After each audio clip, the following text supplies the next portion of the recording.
Open చేస్తే నందమూరి బాలకృష్ణ గారి ఇంట్లో ఆయన ఫోన్ మోగుతూ ఉంది.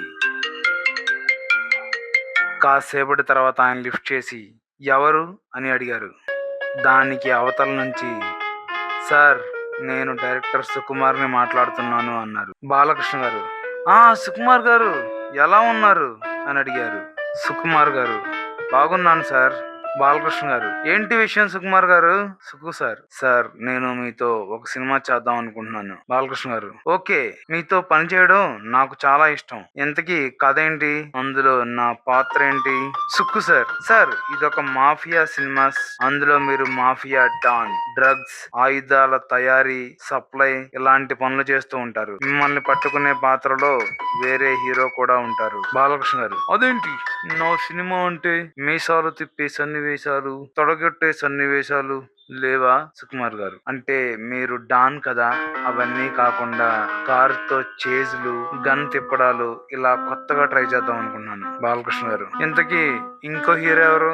సుకుమార్ గారు అది బాలకృష్ణ గారు పాడిగా వేద్దవసది అది సార్, విక్టరీ వెంకటేష్ గారు అంటే మీరు ఈ సినిమాలో విలన్ సార్, ఆయన హీరో.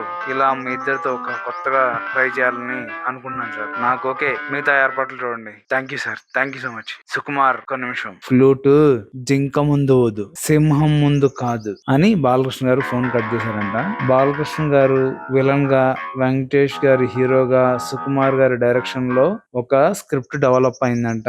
అది తొందరలోనే కార్యరూపం దాల్సిందని తెలుస్తా ఉంది. ఇదే గనక నిజమైతే తెలుగు రాష్ట్రాల్లో ఉన్న అందరి ప్రొడ్యూసర్లు, డిస్ట్రిబ్యూటర్లు, ఎగ్జిబిటర్లు పండగ చేసుకోవచ్చు. ఎందుకంటే ఇలాంటి కొత్త కాంబినేషన్ అంటే మామూలుగా ఉండదు. పైగా వెంకటేష్ గారు, బాలకృష్ణ గారు కలిసి చేయడం అంటే అది ఇంకా మామూలుగా ఉండదు అనమాట. పైగా వాళ్ళిద్దరూ రెండు భిన్న ధృవాలు. వెంకటేష్ గారు ఎక్కువగా సాఫ్ట్ గా ఫ్యామిలీ స్టోరీస్ చేసుకుంటా చాలా ఎంటర్టైన్మెంట్ బేస్ మీద వెళ్తా ఉంటారు. మరి బాలకృష్ణ గారు ఏమో అంత మాస్ గా, యాక్షన్ ఓరియంటెడ్ గా, డైలాగ్స్ డెలివరీస్ లో ఇలా చాలా మాసీగా ఉంటాయి ఆయన సినిమాలన్నీ. అలాంటి వీరిద్దరిని కలిపి సుకుమార్ గారు సినిమా చేయాలనుకోవడం మాత్రం చాలా మంచి విషయం. మనకు కూడా ఎప్పుడు చూసి సినిమాలు చూసి బోర్ కొడతా ఉంటుంది. ఇలా కొత్త కాంబినేషన్ లో కొత్త సినిమాలు చూస్తే మాత్రం మనకు కూడా చాలా బాగుంటది. మనం కూడా చాలా ఎంటర్టైన్మెంట్ అవుతాం అనమాట. చూద్దాం మరి ఈ సినిమా ఎప్పుడు పట్టాలెక్కిద్దాం.